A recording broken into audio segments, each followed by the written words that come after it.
오늘은 신명기 27장 전체를 다 같이 봉독하도록 하겠습니다. 모세와 이스라엘 장로들이 백성에게 명령하여 이르되 내가 오늘 너희에게 명령하는 이 명령을 너희는 다 지킬지니라. 너희가 요단을 건너 내 하나님 여호와께서 내게 주시는 땅에 들어가는 날에 큰 돌들을 세우고 석회를 바르라. 요단을 건넌 후에 이 율법의 모든 말씀을 그 위에 기록하라. 그리하면 내 하나님 여호와께서 내게 주시는 땅 곧 젖과 꿀이 흐르는 땅에 내가 들어가기를 내 조상들의 하나님 여호와께서 내게 말씀하신 대로 하리라. 너희가 요단을 건너거든 내가 오늘 너희에게 명령하는 이 돌들을 에발산에 세우고 그 위에 석회를 바를 것이며 또 거기서 내 하나님 여호와를 위하여 제단 곧 돌단을 쌓되 그것에 쇠 연장을 대지 말지니라. 너는 다듬지 않은 돌로 내 하나님 여호와의 제단을 쌓고 그 위에 내 하나님 여호와께 번제를 드릴 것이며 또 화목제를 드리고 거기에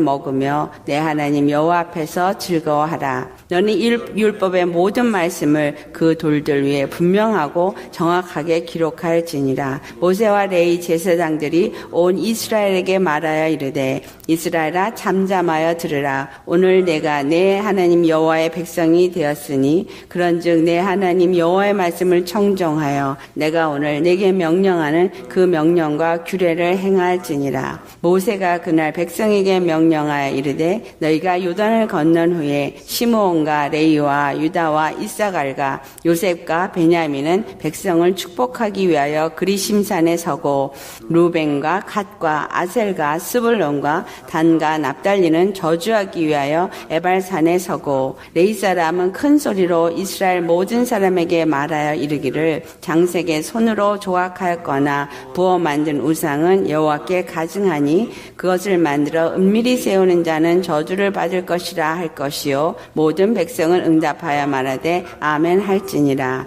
그의 부모를 경홀히 여기는 자는 저주를 받을 것이라 할 것이요 모든 백성은 아멘 할지니라.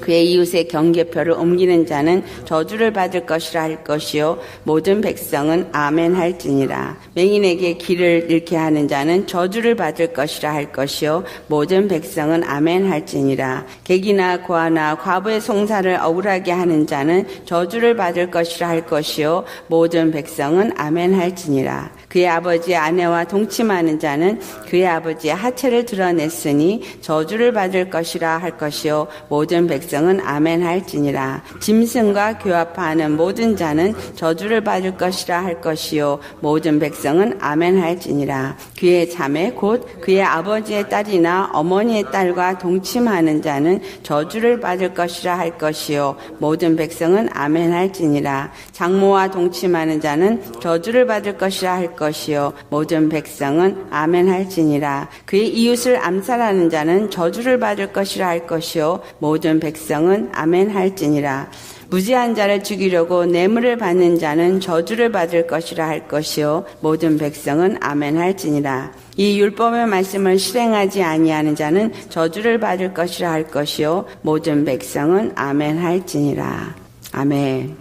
오늘 신명기 27장의 말씀은 여호와 하나님께서 이스라엘이 요단강을 건너서 여호와께서 약속하신 그 땅에 들어갔을 때에 그들이 무엇을 해야 될 것을 가르쳐준 말씀입니다. 그 말씀이 무엇이냐?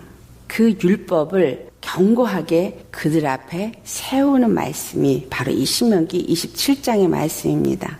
이스라엘 백성과 이스라엘 하나님은 무엇으로 관계를 맺냐 하면 율법으로 혼인의 예식을 행한 것과 같은 관계를 맺는다라고 제가 말씀을 드렸습니다. 그들이 77절이 지난 그 오순절에 시내산에서 그 율법을 돌판에 받았을 때 그들은 그 날을 77절인 그 날을 여호와와 혼인한 날로 여깁니다. 왜냐하면 그 율법이라는 법으로 말미암아 그들과 하나님 사이에 하나님과 그의 백성이 되어지는 관계를 맺었기 때문에 그런데 그 약속하신 약속대로 그들을 가나안 땅에 이제 들어가게 하시고 그리고 나서 그곳에 들어간 이후에 바로 여기서 오늘 우리가 읽은 본문 말씀처럼 에발산과 그림심산에 두 돌판을 세우게 만드십니다. 돌판을 세우는데 그 돌판에다 석회를 바르라고 되어져 있어요. 왜 석회를 바르느냐? 이 석회는 완전히 굳어져서 절대로 이것을 변질시키지 않도록 하기 위해서 석회를 바르게 한 것입니다. 석회를 바르게 한 하나님은 이것을 통해서 우리에게 무엇을 가르쳐주기를 원하느냐. 하나님의 율법은 반드시 말한 대로 성취하시는 하나님이시다라는 이야기예요. 율법은 딱 두 가지를 말하고 있습니다. 하나는 해라, 다른 하나는 하지 말라.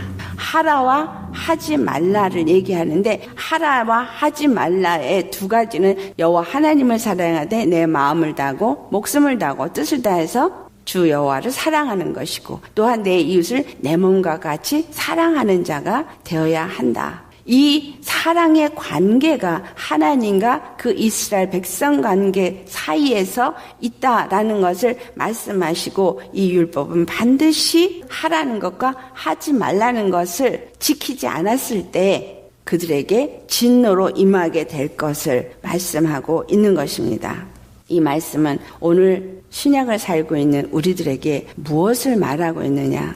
구약의 율법이었기 때문에 율법은 지나간 법이고 이스라엘에게 준 법이고 우리와 상관이 없는 법이 아니라 우리도 율법 앞에 반드시 서야 하는 자다라는 이야기예요. 우리가 율법 앞에 반드시 서야 되는 건 이스라엘에게만 율법을 준 것이 아니라 우리에게도 동일하게 율법을 주어진 것이 마가복음 12장 29절에서 31절까지 예수님께서 이스라엘 백성들에게 말씀하신 그것이 또한 사도 요한에 의해서 요한일서 4장에 말씀하고 있습니다. 예수님이 내가 너에게 새 계명을 주노니 너희는 서로 사랑하라 라고 하신 이 말씀은 십자가에서 우리 주 예수님께서 그 사랑을 확증하셨고 보여주셨기 때문에 우리에게 이 모든 것이 동일하게 주어진 것이다 라는 것을 우리는 알아야 합니다. 이것이 동일하게 우리에게 주어졌는데 그 하나가 에발산에 있는 것이고 다른 하나는 그린 심산에 있는데 에발산과 그린 심산에 여호와 하나님이 사람들을 나누어서 그것에 쓰게 합니다. 에발산의 선자들과 그린 심산의 선자가 다른데 에발산에 있는 선자들은 백성들을 향해서 저주를 선포하고 또 그린 심산에 있는 자들은 축복을 선포하기 위해서 섰다. 12절을 보면 그린 심산에서 백성을 축복하기 위해서 선 자들은 시므온과 레위와 유다와 이사갈과 요셉과 베냐민입니다. 또 에발산에서 그 백성을 저주하기 위하여 선자들은 루벤과 갓과 아셀과 스불론과 단과 납달리입니다. 모든 말씀을 하나하나 하면서 아멘 할지니라 이렇게 말을 하면서 결국은 여호와 하나님이 그들과 도장 찍는 것과 같은 걸 하는 거예요. 아멘은 진실로 그러하이다. 여호와 하나님이 말씀하신 대로 이루어지나이다. 이 말을 하는 거거든요. 첫 번째 우상을 만들지 말아야 될 것을 말씀하고 있죠. 우상을 만드는 자들은 반드시 저주를 받게 될 것을 그들로 아멘하게 합니다. 부모를 경홀히 여기는 자가 저주받을 것에 대해서 아멘을 합니다. 또 하나님께서 그 경계표를 줘서 각각의 기업이 어디서부터 어디까지 누구에게 속했는가를 경계표를 줬을 때 그것을 혹여라도 탐을 내서 옮길 때 남의 것을 탐하는 것에 대해서 또 저주를 받을 것을 말하고 아멘하라고 합니다. 갈 길을 알지 못하는 맹인들, 이런 사람들을 잘못된 길로 인도해도 저주를 받는다고 말하고 객과 고아와 과부의 송사를 공의롭게 판단하지 않아도 저주를 받게 되어지고 이러한 것들은 무엇을 말하고 있냐면 하나님 앞에서 율법을 그들이 아멘으로 화답하면서 반드시 이루어질 것을 도장을 찍는 것 같은 인증을 하는 관계지만 이 모든 것의 기본은 무엇을 말하고 있느냐면 하나님이 말씀하신 대로 그 모든 말씀은 이루어진다라는 것을 우리에게 말씀하신 것이고 너희는 그것을 인정해라, 믿으라 그 말이죠. 그러니까 우리가 오늘 예수님을 믿습니다. 무엇을 믿고 있느냐? 오늘 이 에발산에 제단을 쌓고 거기서 번제물을 드리도록 합니다. 그런데 그 제단은 새 연장을 대지 아니한 다듬지 않은 돌로 제단을 쌓도록 되어져 있어요. 근데 이스라엘을 가보면 정말로 그 제단이 네 구탱이에 이 뿔들이 있어야 되거든요. 그런데 정말 돌이 다듬지 않았는데 그렇게 생긴 돌이 있어요. 하나님이 그러니까 손대지 아니하고 이 연장을 대지 아니하고 제단을 쌓을 수 있도록 돌들도 그렇게 네모 반듯한 돌이 있고 또 그 뿔처럼 생긴 아주 희한한 돌이 있어요. 손을 하나도 안 댄 돌인데도 정말 손댄 것 같이 그렇게 잘 되어진 모양을 갖고 있더라는 거죠. 왜 이 다듬지 않은 연장을 대지 않은 돌로 제단을 쌓게 하였느냐. 하나님이 받으시고자 하는 그 제물을 올려놓는 제단은 반드시 사람의 어떤 노력이나 사람의 어떤 재주로 만든 제단이 아닌 것을 주님이 원하신다라는 거예요. 근데 그 제단은 어디에 있는 제단이냐? 에발산 위에 세워진 제단이다. 왜 에발산 위에 세워진 제단은 손대지 아니하는 돌로 제단을 쌓게 하였느냐? 자, 에발산에서는 저주를 선포하는 산인 거예요. 그러니 그 저주를 선포하는 그 산에 제단을 쌓고 거기서 번제를 드리도록 한 이 모든 것은 지금 무엇을 말하고 있느냐.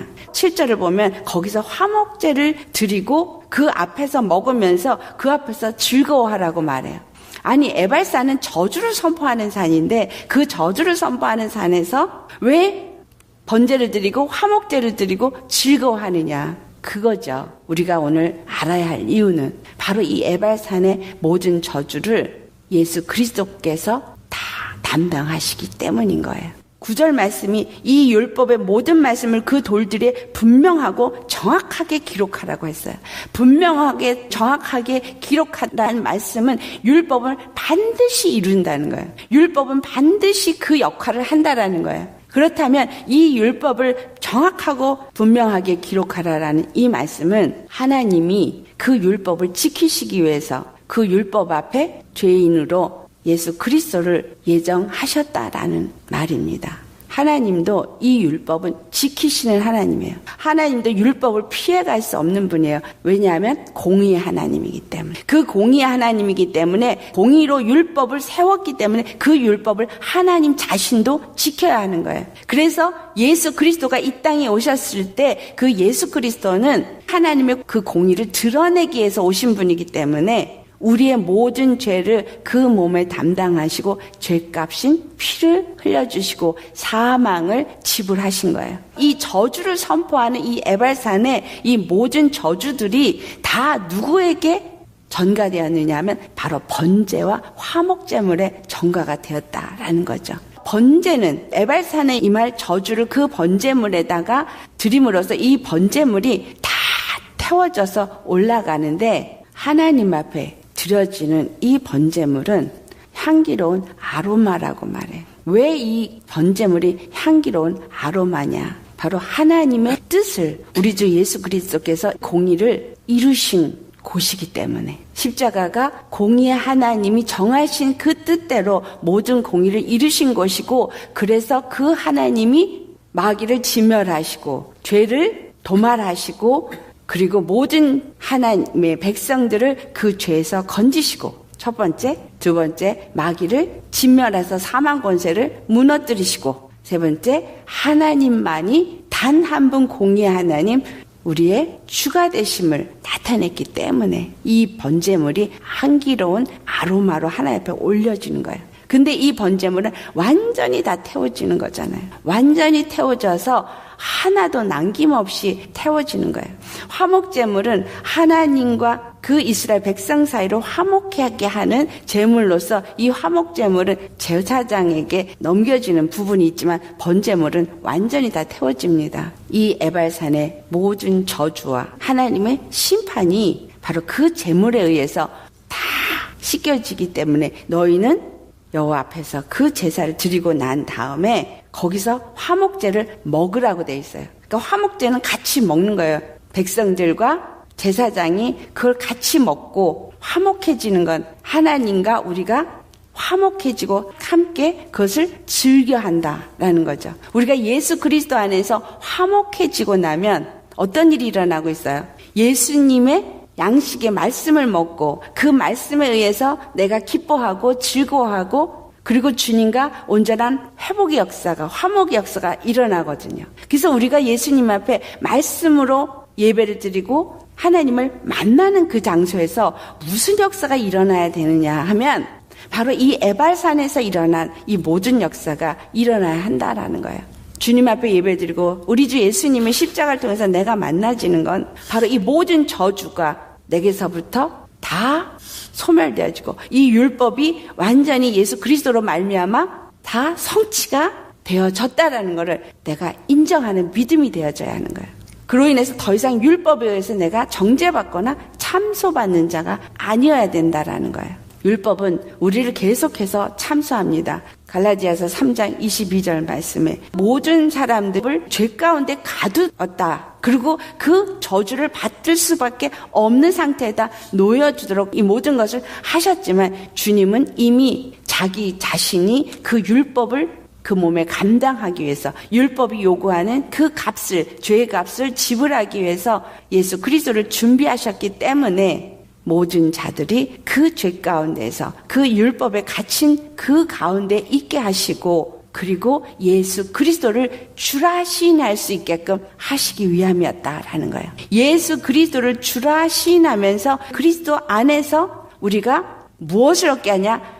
갈라디아 3장 22절의 말씀은 약속을 받도록 하기 위함이라 그랬지만 그 말씀은 그리스도 예수 안에서 기뻐하고 즐거워함으로 바로 그 구원을 맛보는 자가 되게 하기 위함이다라는 거죠. 이들이 에발산에서 화목제를 드리고 나서 함께 먹고 여호와 앞에서 즐거워하도록 한 것입니다. 에발산에 서 있는 자들이 그 12아들 중에 누구냐면 아버지의 첩과 동침한 루벤, 그리고 또 다른 사람들은 레아의 여종 실바가 낳은 아들 갓 아셀, 또 라헬의 여종 빌하가 낳은 단 납달리, 이런 사람이 바로 저주를 선포하는 곳에 서 있었어요. 그렇다면 이 에발산에서 이와 같은 저주를 받을 수 있는 사람을 세운 거예요. 저주를 받은 대상이 될 수 있는 사람을 세우시고 그리고 그들로 저주를 하게 한 것은 율법은 반드시 이 죄를 정죄하고 판단하고 저주 가운데 놓이게 하는 진노가 그들에게 임할 수밖에 없게 되어진다는 거죠. 하지만 우리 주 예수 그리스도를 준비하시고 예수 그리스도 안에서 이와 같이 저주 가운데 놓이고 진노 가운데 놓이고 장자의 축복을 받을 수 없는 이런 사람들도 우리 주 예수 그리스도가 십자가에 죽으시고 부활하셔서 맏아들로 하나님 앞에 드려지심으로 인해서 그를 믿는 모든 자들은 그리스도 예수 안에서 장자가 받는 기업, 축복을 물려받을 수 있게 하여 주셨다라는 것을 말씀하고 있는 겁니다. 그래서 이 사람들에게 하나하나를 다 아멘으로 화답하게 한 이유는 하나님은 반드시 그 일을 이룰 것이라는 것을 그들로 하여금 동의하고 제창하게 한 거죠. 뭔가를 회의를 하면 동의합니다, 제창합니다 그러잖아요. 동의하고 제창한다는 것은 법을 정하는 거에 나도 똑같이 동참해서 그것을 확고하게 한 자라는 의미죠. 절대로 이 율법의 진노나 저주는 벗어날 길이 없는 자가 되었다라는 이야기입니다. 아비의 아내와 동침하는 자는 아비의 하체를 드러냈으므로 저주를 받는다고 20절에 말씀했죠. 그렇다면 루벤은 반드시 저주를 받아야 되는 자인 거예요. 하지만 우리 주 예수 그리스도께서 그 모든 죄와 저주를 다 도말에 버리시면서 이 율법의 저주에서부터 우리를 속량하셨다라는 거예요. 오늘 여기에서 하나하나 이 말씀한 것들은 무엇을 말하고 있느냐? 하나님과 하나님의 백성 관계, 예수 그리스도와 그리스도의 교회와의 관계, 이것은 어떤 혈족과의 관계와 같다는 거예요. 피를 나는 관계. 피를 나는 혈족 간의 관계에서는 온전한 관계가 이루어져야 되지 그것이 음란한 관계로 가면 안 된다는 걸 가르쳐주고 있는 거죠. 예수 그리스도를 내가 그 피를 받아서 그리스도를 남편으로 내가 모셨다면 절대적으로 나는 그 남편이 되어진 우리 주 예수 그리스도를, 또는 우리를 피로 나온 아버지라고도 표현되어지는 예수 그리스도를, 또 하나님으로 표현되는 우리 주 예수 그리스도 외에 그 다른 어떤 것과도 나는 더럽혀지면 안 된다라는 이야기를 하고 있는 거예요. 이것이 만약에 그렇게 더럽혀진다면 율법 앞에 우리는 반드시 서서 율법이 요구하는 죄의 값인 사망을 요구받게 되어진다라는 이야기입니다. 그뿐만이 아니라 이웃을 암살하거나 또는 무죄한 자를 죽이려고 한다거나 이런 것들은 전부 무엇을 말하고 있어요? 내 이웃들은 하나님으로 모셔서 이스라엘의 백성이 되어지고 한 나라가 되어진, 하나가 되어진 이 통치권 안에서 이와 같이 이웃을 암살하거나 무죄한 자를 죽이려고 뇌물을 받고 한 이런 자들은 저주를 받게끔 했느냐? 그것은 바로 우리가 예수 그리스도 안에서 한 몸, 한 교회, 한 백성이기 때문이다. 자, 이 율법에 대해서 사도 바울은 무엇을 말했느냐?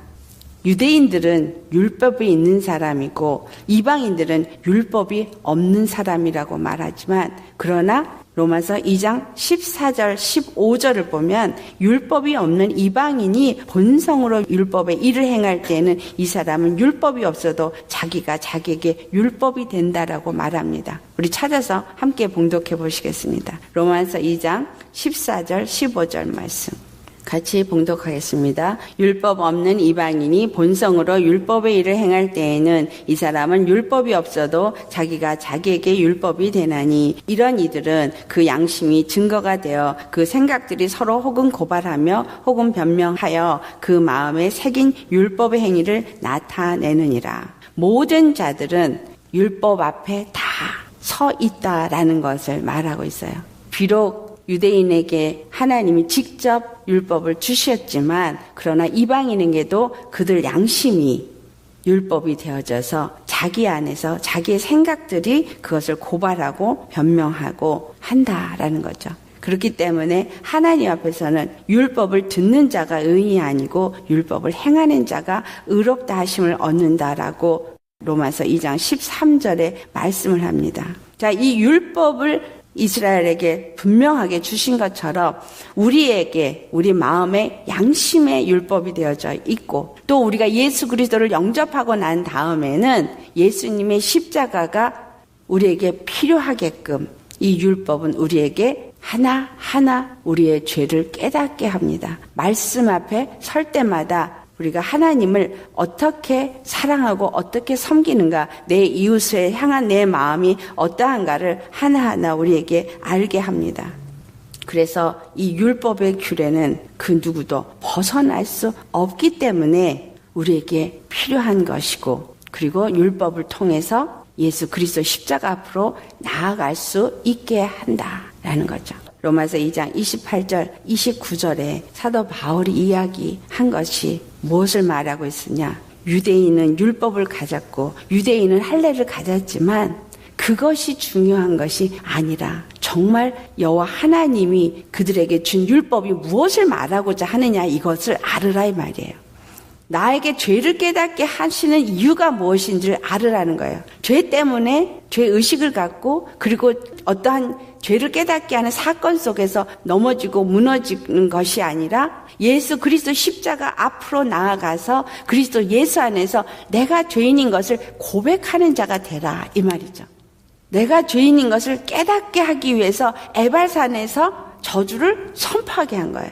에발산에서 왜 견고하게 정확하게 분명하게 석회를 바르고 거기다 율법을 기록해서 그것을 백성들에게 외치고 아멘하게 했냐 하면, 그것을 너희들이 생각에 두고 마음에 기록하라 이 말이죠. 우리 심령에 석회를 바르는 것은 마음판이 돌판이 되어져서 우리 마음판의 돌판에 그 말씀을 새기고 기록해서 내가 정말 죄인이요, 내가 정말 죄악 가운데서 사망에 처할 수밖에 없는 자이지만, 그렇다면 내 안에 에발산과 그린심산 두 가지가 서야 된다 이 말이죠.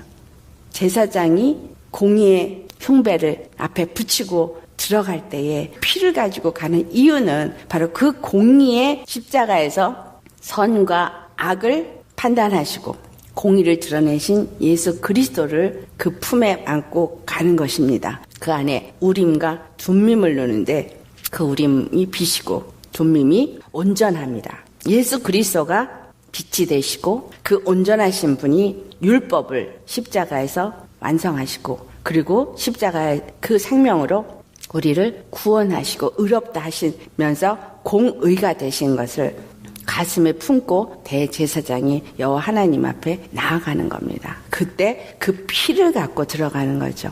우리 심령에도 똑같이 무엇이 있어야 되냐? 에발산과 그린심산 두 개가 주어졌다라는 거예요. 그래서 율법 앞에 우리는 반드시 서야 되고 그 율법 앞에 설 때는 내가 바로 저주받은 자라는 것을 사망에 처할 수밖에 없는 자라는 것을 알게 되어지고 그리고 나서 에발산에서 저주가 선포되어지고 난 다음에 그린심산에서 축복이 선포되어집니다. 바로 예수 그리스도가 바로 그 축복으로 오셔서 저주에서부터 우리를 건지신 것. 그래서 그곳에 쓴 사람들이 누구예요? 레위, 유다, 요셉 이런 사람들이 쓴 거예요. 예수님은 제사장으로 오셨고 유다 지파 중에 오셨고 또한 이 마지막 때에 요셉이 어떤 자예요? 양식을 나눠주는 역할을 했던 자입니다. 그림심산에서 축복을 선포하는 자리에 그런 사람들이 서 있었느냐. 우리도 바로 에발산의 그 저주 앞에서 율법 앞에 서는 자는 그 다음에 예수 그리스도를 만나고 그린심산의 그 축복을 받는 자가 되어져서 믿음의 신앙의 삶에서는 바로 이 율법의 저주에서부터 속량을 받은 축복을 받은 자라는 것을 알고 그리고 주님 앞에 고백할 수 있는 자가 되어야 하는 거예요. 율법을 그들이 반드시 지키도록 아멘으로 화답하도록 한 것이 내 심령 안에서는 무엇을 갖냐면 십자가에 내가 죽어야 한다라는 거예요. 그래서 사도 바울이 육체로 밟는 율법을 가진 자라는 이러한 이스라엘이나 인이 중요한 것이 아니라 육체의 할례를 받은 이 할례가 중요한 것이 아니라 정말 죄에 대해서 죽고 의에 대해서 사는 마음의 할례를 받는 그러한 사람이 중요한 것이다 라는 이야기를 하는 거예요. 오직 이면적 유대인이 유대인이며 할례는 마음에 할지니 영에 있고 율법 조문에 있지 아니한 것이라 라고 말하는 겁니다. 율법을 확고하게 정하신 하나님은 절대로 율법을 1.1획도 그 율법이 사라지지 않아요. 그러나 그 율법을 다 이루신다 그랬어요. 다 이루신 분이 바로 예수 그리스도요. 그것이 에발산에 제단을 세우고 거기서 번제와 화목제를 드리게 한 이유요. 그리고 그린심산을 세워서 축복을 선포하게 하신 이유다. 우리 주 예수 그리스도가 정말 내 안에 율법을 우리가 피해가는 자가 아니라 반드시 율법 앞에 서서 그 다음에 예수 그리스도께 나아가는 자. 그렇기 때문에 갈라디아서 3장 24절에 율법을 몽학선생이라 라고 표현한 거죠. 율법 앞에 우리가 서서 죄를 깨닫고 로마서 3장 20절 말씀처럼 죄를 깨닫게 하는 것이 율법의 용모예요. 죄를 깨닫고 그리고 예수 그리스도께 나아가는 이것을 뭐냐면 십자가에서 내가 죽는 행위라는 거예요. 나의 믿음의 행위는 십자가에서 내가 죽고 마음에 할례를 받은 상태. 그래서 바로 그 축복을 선포하신 예수 그리스도를 통해서 주신 축복, 바로 그 생명으로 내가 매일매일을 살고 공의로 사는 자가 되어져야 할 것을 말하고 있는 것입니다. 이스라엘 백성이 정말 그 땅에 들어가서 반드시 이 일을 해야 할 것을 말한 것처럼 우리도 반드시 예수 십자가 앞에 서야 합니다. 예수 십자가 앞에 서서 내 죄가 그 저주가 완전히 소멸되어지고 축복의 선포가 이루어지는 그러한 사람이 되어지는 것. 이것이 바로 참된 그리스도인이다. 할렐루야. 그러니 매일매일 내가 십자가 앞에 나와서 엎드리지 않을 수가 없고 십자가에서 나는 죽고 오직 예수 그리스도의 그 축복을 받는 자가 되기 위해서 어떤 삶을 살아야 될지를 우리에게 말씀하고 있는 것입니다. 여호와 하나님을 사랑하되 내 마음을 다하고 목숨을 다하고 뜻을 다해서 사랑하는 그것. 이것은 바로 율법 앞에 서는 거예요. 또 그 율법 앞에 섰을 때 예수 그리스도의 십자가를 붙잡게 되어지고 그 은혜 안에서 승리하는 축복자가 되어지는 것이고 내 이웃을 사랑하는 것도 내가 율법 앞에 서서 내가 죽고 그리고 예수 그리스도를 믿는 믿음으로 서서 그리스도 안에서 또 사랑을 나누는 자가 되어지는 것. 신명기 27장의 말씀은 여기는 사랑이라는 단어가 하나도 없어요. 그리고 그 아멘으로 화답하게 하고 어떤 자들이 저주를 받게 되는 것만 써 있습니다. 하지만 이 모든 것은 결국은 예수 그리스도 안에서 축복을 받는 그 길을 준비하신 주님께로 우리가 나아가야 될 것을 말씀하고 있고 그가 베푸시는 은혜가 얼마나 큰지를 우리에게 알게 하시는 말씀이 기록되어져 있습니다. 이 신명기 27장 말씀에 에발산과 그린심산 이것이 반드시 우리 심령 속에 세워지셔야 합니다. 에발산과 그린심산이 어디에 세워져 있냐면 세겜이라는 도시 양쪽에 세워져 있어요. 근데 이 세겜은 도피성이 세워진 곳이에요. 그리고 세겜이라는 그 단어의 뜻은 어깨, 정사 이런 뜻을 갖고 있어요. 예수님이 바로 우리의 정사예요.